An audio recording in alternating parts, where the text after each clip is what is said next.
কলকাতায় যখন আমরা বোর হয়ে যাই, তখন আমাদের মনটা খালি এদিক ওদিক ঘুরতে যাব করে। কিন্তু সবসময় আমরা ছুটি পাই না, স্কুল থাকে, অনেক রকম ব্যাপার থাকে, যার জন্য আমরা ছুটি পাই না। তো যাওয়া হয় না বড় ট্যুরে। তো কাছাকাছির মধ্যে সুন্দর ট্যুর হলো পশ্চিমবঙ্গের মধ্যেই আছে ঝাড়গ্রাম। দেখো আমরা কলকাতায় যারা থাকি, ইট, কাঠ, পাথর, বালি দেখতে যাকে বলে পাখি দেখতে পাই না, গাছপালা দেখতে পাই না।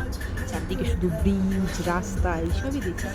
তাদের মাঝে মনে হয় একটু অন্যরকমভাবে একটা দিন কাটাই। তাদের জন্য বেস্ট অপশন কিন্তু ঝাড়গ্রাম। দেখো দীঘা এগুলো তো আমরা অনেকবার যাই, তাই না?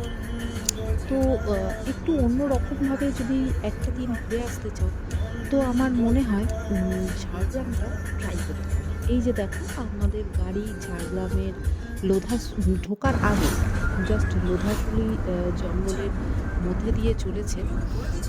তো কেমন লাগছে দেখো, দুপাশে কত গাছ! আহা! চোখটা জুড়িয়ে যায়। আমরা আসলেই দেখো গাছের সারি শুধু শাল গাছ। এই জঙ্গলের ভিতরে ঢুকতে পারলে ভীষণ ভালো লাগতো, কিন্তু আমরা রিস্ক নিইনি। গাড়ি চলছে। গাড়ির সাথে চারদিক শুধু আমরা দেখতে আছি। এটা ঝাড়গ্রাম ঢোকার ঠিক আগের মুহূর্ত।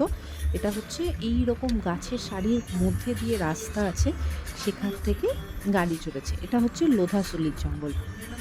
এখান থেকে এইবার এই যে আমি একটু ব্যাক সিটে বসেছিলাম বলে এটা একটু এরকম ছোট দেখছো। দাঁড়াও, মোবাইলটা যেকোনোভাবে একটু আগিয়ে নিয়ে যায়, সামনের দিকে গিয়ে দেখার চেষ্টা করছি। আর গাড়িতে সবাই ভীষণ কথা বলছে বলে একটু ডিস্টার্বও হচ্ছে।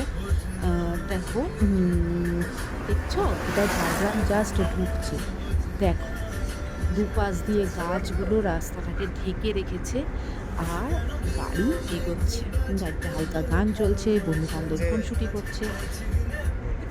তুমি বলে বোঝানো যাবে না। আমরা ভোরবেলা ভোর বেরিয়েছিলাম ৫টা নাগাদ গাড়ি করে গেছি। বেশিক্ষণ না, এই ১০টা ১০:৩০টার মধ্যেই আমরা পৌঁছে গেছি। আমার বন্ধু একজন ড্রাইভ করছে।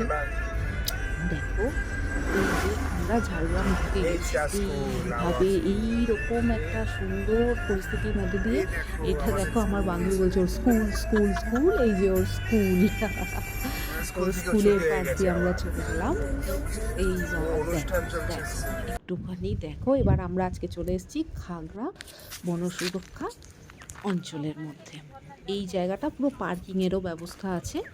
আহ, এই দেখো এখানটা হচ্ছে একটু জলাশয় মতন গাছ। এবার আমি পাচ্ছি না, একটু ভয় পাচ্ছি, কারণ আমি জানতাম না যে এরকম কোনো প্ল্যান আছে। আমি সেরকমভাবে প্রস্তুত হয়ে যাইনি, যার ফলে ওই পাথরগুলো একটু স্লিপারি লাগে। তো আমি এই পাশটা আগে দেখিয়ে নিচ্ছি। এখানটা মাঠ, পার্কিং, শশা বসেছে, মুড়ি মাখা, চা এই পাশটা কোণার দিকে বসেছে। পার্কিং চার্জেস নিয়েছে ৩০ টাকা। এই দেখো গাড়িগুলো রাখা আছে এখান দিয়ে। এই জায়গাটা না বিকেলবেলাও খুব ভালো লাগবে, আর শীতকালেও খুব ভালো লাগবে। আমরা এখন এসছি, এখন আর শীতটা তেমন নেই, একটু রোদে ঝাঁঝা করছে। এই দেখো এবার আমি আস্তে এখান থেকে উঠেছি। এগুলো পট হোল। এই দেখো পাশে জলাশয়টা, পাথরগুলো দেখছো? এগুলো পট হোল সৃষ্টি হয়েছে। তোমরা ভূগোলে পড়েই থাকবে। এই দেখো এখানটা কিন্তু সুন্দর, ছবি তোলার জন্য দারুণ জায়গা। দেখেছো জল? এই পাশ থেকে ওই পাশে যাওয়া যায়, ওই অনেক উঁচু পর্যন্ত। সবাই উঠেছে, আমি উঠিনি, আমি নিচ থেকেই ভিডিও করছি। ওখান থেকে দেখো দেখা যাচ্ছে। আমি পেছনটাও আরেকবার দেখাচ্ছি কীরকম গাছ দিয়ে ঘেরা জায়গাটা, আর পাথরগুলোও তোমাদের দেখালাম, আর সামনে জলাশয়টাও। খুব সুন্দর জায়গা কিন্তু, তোমরা দেখো। এই দেখো পাথর দিয়ে সবাই কি সুন্দর হেঁটে যাচ্ছে। পাথরগুলো দেখেছো? এইখানটা এখন একটু জল কম আছে, কিন্তু বর্ষার দিকে বেশ ভালোই জল থাকে। এই দেখো এপাশ থেকে ওপাশে যাওয়া যায়। ওই ওপর থেকেও জঙ্গল আছে। তো আমরা আর ওই দিকটা যাইনি।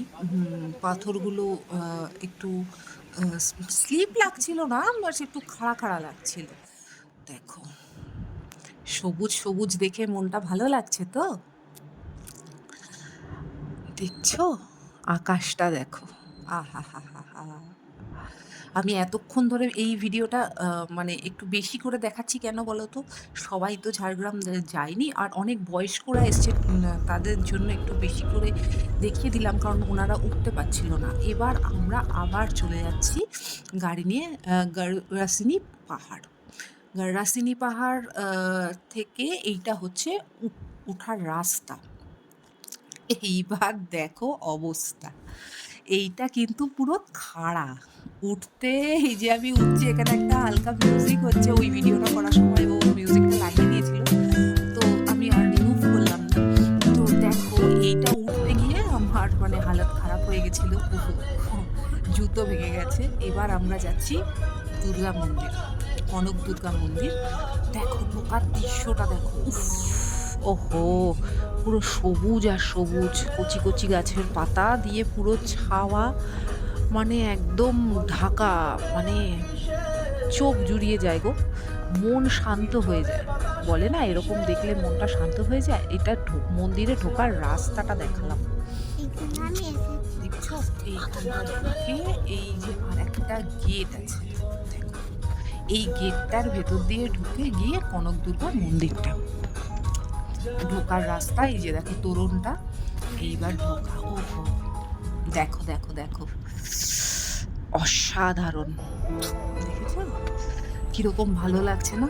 একদিনের জন্য আমরা একদিনে কিন্তু ঘুরছি এগুলো সবকিছু। এইখানটা গিয়ে গাড়ি পার্ক করার জায়গা। মন্দিরে না ফোনটা অ্যালাউ নেই। তো আমি মন্দিরটাকে দেখাতে পারবো না। এখান থেকে একটা নদী আছে।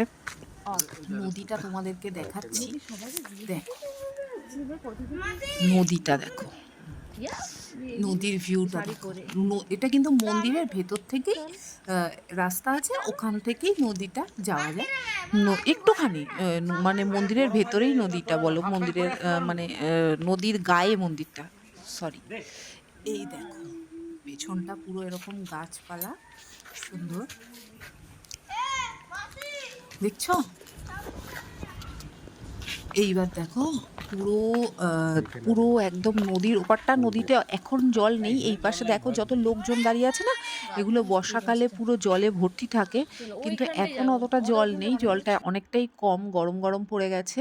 এই পাথরগুলো পেরিয়ে পেরিয়ে সবাই দেখো ওপারে যাচ্ছে। পাথর আছে কিছু, পাথরগুলো পেরিয়ে পেরিয়ে আমরা আর রিস্ক নিয়ে যাইনি। যদিও ওই গাররাসিনী পাহাড়ে উঠতে গিয়ে আমার জুতো ভেঙে গেছে, আমি স্নিকার পরে যাইনি। জানতাম না যে এরকম কোনো প্ল্যান আছে, হুট করে গেছি। তো এমনি নর্মাল জুতো পরে গেছিলাম, যেটা এই গাররাসিনী পাহাড়ে ভীষণ খাড়া ছিল। সেখানে উঠতে গিয়ে আমার জুতোটা মাঝখান থেকে পুরো ভেঙে গেছে। লাঠি নিয়ে নিয়ে উঠেছিলাম, তাও স্লিপ খেয়ে একজন পড়েছে। মানে এইসব বিভিন্ন ঘটনা। তো ওই জন্য আমি দেখো আমি আর নদী পার হয়ে ওপাশে যাওয়ার মতন কাজটা করলাম না। তোমাদের নদীর এপার থেকেই দেখাচ্ছি যে কেমন লাগছে। দেখছো? দেখো শান্ত। চুপ করে পাশে বসে থাকলে মনটা পুরো শান্ত হয়ে যাবে। দেখো ওই ওপাশটা দেখো, দূর অবধি দেখা যাচ্ছে, দূর অবধি দেখা যাচ্ছে। দেখেছো? এটা ধীরে ধীরে দেখাচ্ছি কেন বলো তো? ধীরে ধীরে দেখাচ্ছি কারণ নদীটা আর ভিউটা একদম খুবই সুন্দর। দেখো পেছনটা গাছপালা দিয়ে ভর্তি একদম। আমরা একটা দিনের মধ্যে সকালে খাগড়াগড় অঞ্চলে গেলাম, গাররাসিনী পাহাড়ে গেলাম, কনক দুর্গা মন্দিরে গেলাম। ঝাড়গ্রামে অনেক দেখার জিনিস আছে। আরেকটু সময় থাকলে আমরা হয়তো আরও অনেক কিছু দেখতে পারতাম বা দেখাতে পারতাম।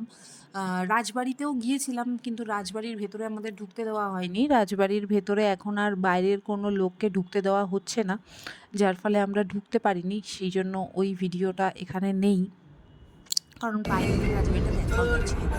আমরা আবার যাত্রা শুরু করে দিয়েছি। এইবার দেখো আবার পুরো রাস্তাটা না, ঝাড়গ্রামে এত ভালো লেগেছে আমার এই গাছগুলোর জন্য গো। কলকাতা শহরের গাছগুলো এরকম ঝপাট ঝপাট করে কেটে কেটে রাস্তায় ব্রিজ বানিয়ে দেয়। দেখো গাছগুলো কত সুন্দর। আমরা যাচ্ছি জু, চিড়িয়াখানা। ঝাড়গ্রামেও একটা ছোট্ট চিড়িয়াখানা আছে, নামে কিন্তু ছোট, কিন্তু একেবারে ছোটও নয়। চলো এবার চিড়িয়াখানা যাওয়ার রাস্তাটা দেখো। এইরকম প্রাকৃতিক পরিবেশের মধ্যে হয়তো যদিও জন্তু জানোয়ারদের মনে হয় না বন্দি থাকতে ভালো লাগে, তথাপিও এরকম একটা প্রাকৃতিক পরিবেশের মধ্যে হয়তো ভালো লাগে। দেখো একটা কি, এটা হচ্ছে একটা এমু পাখি টাইপেরই একটা হরিণ ঘাস খাচ্ছে। আমি বেশি ছবি তুলিনি, ওদেরকে দেখতেই এত ব্যস্ত ছিলাম। তো বেশি ছবি তুলিনি। ওইরকম অনেক, অনেক, অনেক কিছু আছে। মানে বাঘ থেকে, চিতাবাঘ থেকে যা হয় আরকি। আর আমার মনটা এমন নেচে, নেচে উঠছিল যে আমি চিড়িয়াখানা অনেকটা হাঁটা, অনেকটা। এইরকমভাবে পাগলের মতন হেঁটে, হেঁটে চিড়িয়াখানায় এরকম, চিড়িয়াখানাটা কিন্তু এরকম ভেতরে পুরো জঙ্গল আছে। আর ওই পাতার মধ্যে দিয়ে আমি হেঁটে এপার ওপার করে জঙ্গলের ভেতরে ঢুকে, আসলে রাস্তায় এত জঙ্গল দেখে না আমার ভীষণ হাঁটতে ইচ্ছা করেছিল। সেটা হাঁটতে পারিনি। ওইজন্য চিড়িয়াখানার ভেতরে গাছগুলোকে পেয়ে হাঁটতে শুরু করে দিয়েছি। তো দেখো পাতাগুলোও দেখে কি ভালো লাগছে। এবার আমাদের ফেরার পালা। ফিরছি আমরা। মন খারাপ লাগছে। কখনো যদি আবার সময় সুযোগ হয়, এই একদিনের জন্য ঝাড়গ্রাম খুব ভালো লেগেছে। আবার আর একদিনের জন্য এসে পুরোটা দেখে যাওয়ার ইচ্ছা থাকলো। এরকম তোমরা যদি মনে করো যে একদিন এসে এরকম ঘুরে যাবে, তো এরকম কিন্তু ট্রাই করতে পারো। আমাদের কাছে অবশ্য আমরা একটা ফোর হুইলারে এসছিলাম, সেই জন্য আমরা ঝটপট কভার করতে পেরেছি। তো তোমরাও সেরকমভাবে একটা ব্যবস্থা করে নিতে পারো। কেমন লাগলো জানিও।